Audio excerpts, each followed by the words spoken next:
In the more than 1,700 acres of Washington, D.C.'s Rock Creek Park, one of America's oldest national parks, you're likely to catch sight of hikers, bikers, and runners.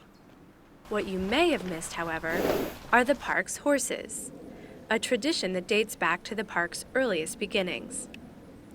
Rock Creek Park was created in 1890, largely for the establishment of bridle trails. The area of the park had never been heavily utilized. It had some small farms, was mostly forested, and was a very popular spot for people to go horseback riding away from the city. Here at the Rock Creek Nature Center, Ranger Dan leads visitors on tours through those very trails. Horseback riding became a favorite pastime in Rock Creek Park, and a way to experience the park's vast beauty. Here, Eleanor Roosevelt rides Patches with a friend in 1933. In 1934, the U.S. Park Police Horse-Mounted Patrol Unit was created so that uniformed police officers could patrol the many trails of Rock Creek Park, providing safety, security, and visitor services. Officers are especially useful on the trails, where hikers may get lost or injured, says Officer Barbara Blendy. We can get out there pretty quickly with these guys. Some of the terrain is quite hilly and rocky, so it's a lot easier for us to go out there and, say, search for a missing person than it is for somebody on a motor scooter or even on foot. Over the years, the unit's efforts have expanded to protect the city's national treasures, including its many monuments and downtown areas, sites that draw tourists from around the world. One officer on a horse, elevated and able to see above crowds, can do the work of 10 officers on foot, Blendy says. You're elevated, you're up high.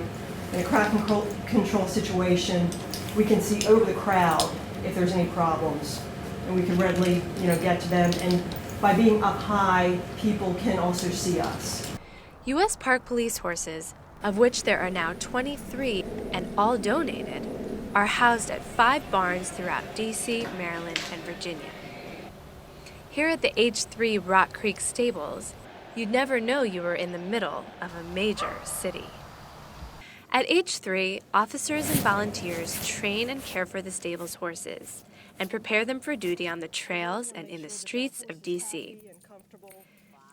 Pamela, the resident equine masseuse, provides sports massage to the stable's horses, preparing them to go out on patrol and helping them relax. Particularly police horses, when they're in training, if they're getting a new rider and the rider is not familiar with all the subtleties of working with reins and legs, sometimes what will happen is the rider will work the reins pulling on the mouth of the horse to such an extent that the neck is very sore. The volunteers do their work out of a love for the horses and a belief in the mission of the horse-mounted unit.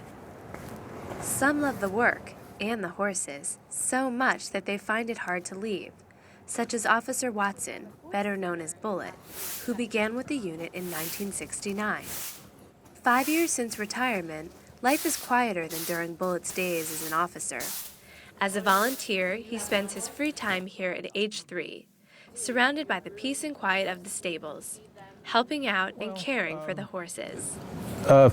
Grooming, feeding, maintenance. He still loves the connection he feels to the horses. There's no better partner, Bullet says, than a horse.